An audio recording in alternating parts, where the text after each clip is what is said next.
और ब्रह्म के लक्षण से ही ब्रह्म के विचार संभव है।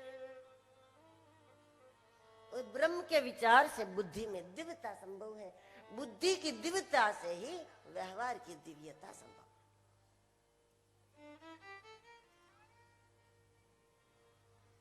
मनुष्य वो ही क्रिया करता है जिस क्रिया के लिए बुद्धि मोहर लगावे। कोई चोर भी चोरी करने के पहले 4 बार सोचता है, करूं ना करूं, करूं ना करूं, क्या होगा क्या नहीं होगा, लेकिन जैसे ही बुद्धि ने मोहर मार दी करो, फिर वो जरूर करेगा।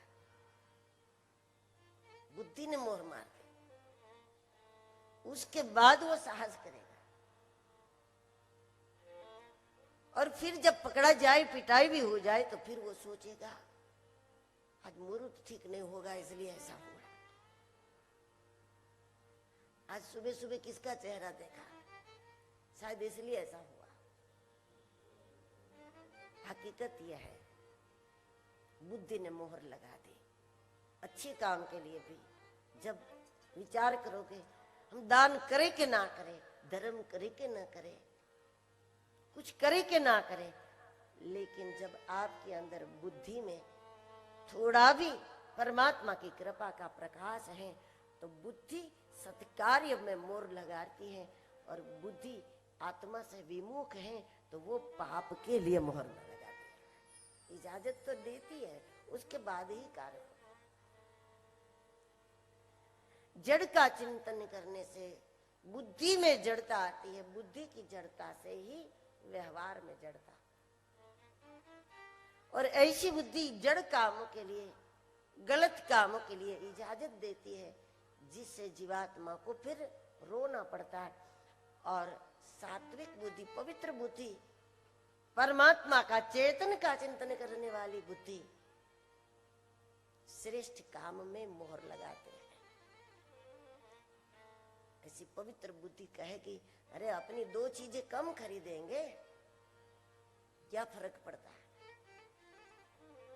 अपने लिए थोड़ा कम खर्च करेंगे, 2, 4, 5, 10 हजार में क्या फर्क पड़ जाए। लेकिन हम शिव कार्य जरूर करेंगे, हम गौ सेवा तो जरूर करेंगे। इस प्रकार श्रेष्ठ बुद्धि श्रेष्ठ कार्य के लिए इजाजत देगी, गलत काम के लिए नहीं देगी। तो शिव चिंतन, हम सब जड़ चेतनमय है और इसके लिए हमारे लिए जरूरी है कि हम जड़ चेतनमय होने के कारण हम चेतन के चिंतन में अपने विचार को ले जाए। चिंतन करने के लिए ब्रह्म के लक्षण हमारे पास होना जरूरी है। तो जिसने देखा है वो उसके लक्षण बताएंगे ना, ब्रह्म तो कैसे बतावे, लक्षण ही बताएंगे।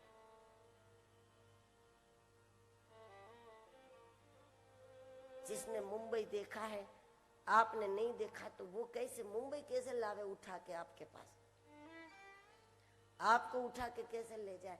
नहीं, वो लक्षण ही आपके सामने रखेंगे कि क्या क्या है।